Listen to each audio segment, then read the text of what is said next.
এক যুবক এক হুজুরের কাছে মুরিদ হওয়ার জন্য আসলেন। হুজুর তখন সেই যুবকের এক কঠিন পরীক্ষা নিলেন। হুজুর তখন যুবককে বলল, দেখো বাবা, আমি একটা সমস্যায় পড়েছি। সমস্যাটা খুবই গোপনীয়। আমি আমার মুরিদদের কাছে সেই কথা বললে আমার প্রতি তাদের ভক্তি শ্রদ্ধা নষ্ট হয়ে যাবে। তুমি তো এখনো মুরিদ হওনি, তাই আমি তোমার কাছে বলছি। সমস্যাটা হলো, আমি একজন মহিলাকে ভালোবাসি। অনেক বোঝানোর পর আমার সাথে সে এক রাত থাকার জন্য রাজি হয়েছে।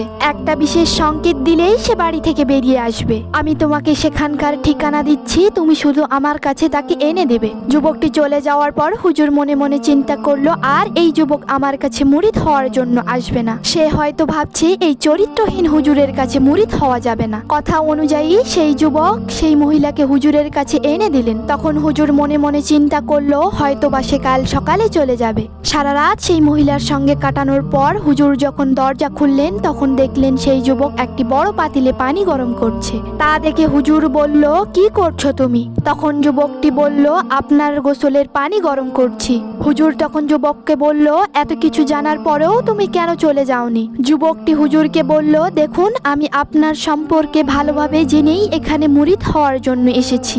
আপনি কি করছেন সেটা আমার দেখার বিষয় না। আপনি যা আদেশ করছেন সেটা পালন করাই আমার কর্তব্য। আসলে সেই মহিলাটি হুজুরের স্ত্রী ছিলেন। হুজুর সেই যুবকের কাজে খুশি হয়ে তাকে পুরোপুরি মুরিদ বানানোর ওয়াদা করলেন।